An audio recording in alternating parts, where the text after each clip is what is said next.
I'm going to show you today how to properly use this club, the lob wedge. Now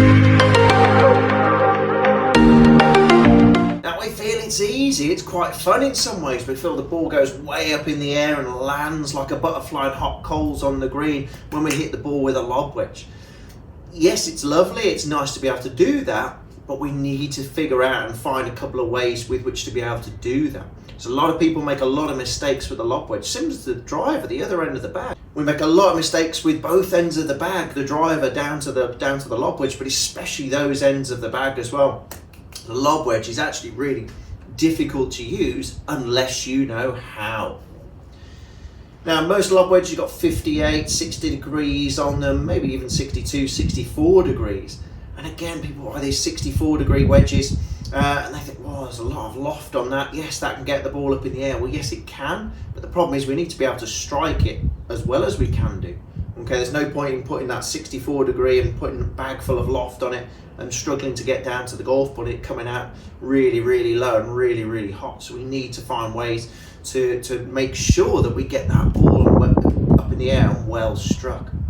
You'll probably notice, well, a lot of club manufacturers now do not do 64 degree wedges. They're pretty difficult to come by.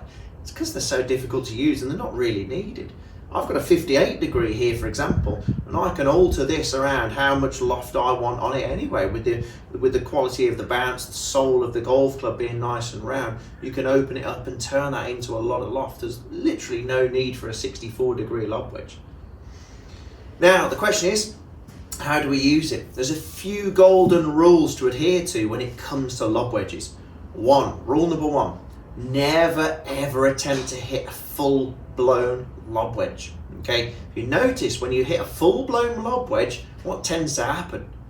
That's it goes less distance. It just goes way up in the air and again drops like a complete stone and goes less distance. And then what do you try and do then? You try and hit it even harder. Problem is it goes more up in the air and less distance. Why on earth is that when we're trying harder?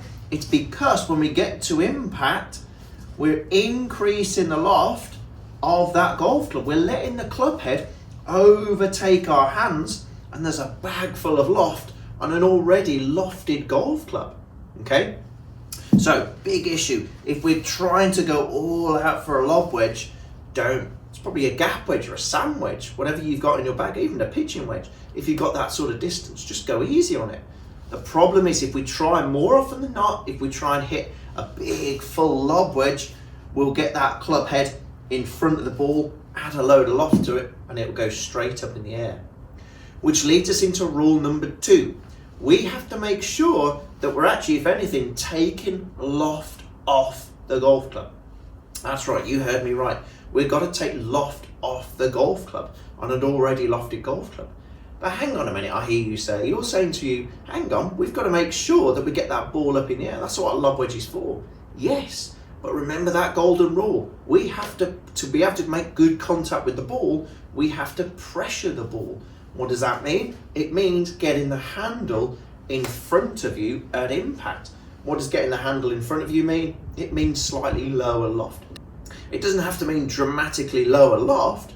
All it means is just that handle in front, so we've got that pressure on the ball as opposed to that scoop of that golf ball. Okay, we don't want to be a scooper, we want to pressure that ball to make sure we catch that ball and then the turf.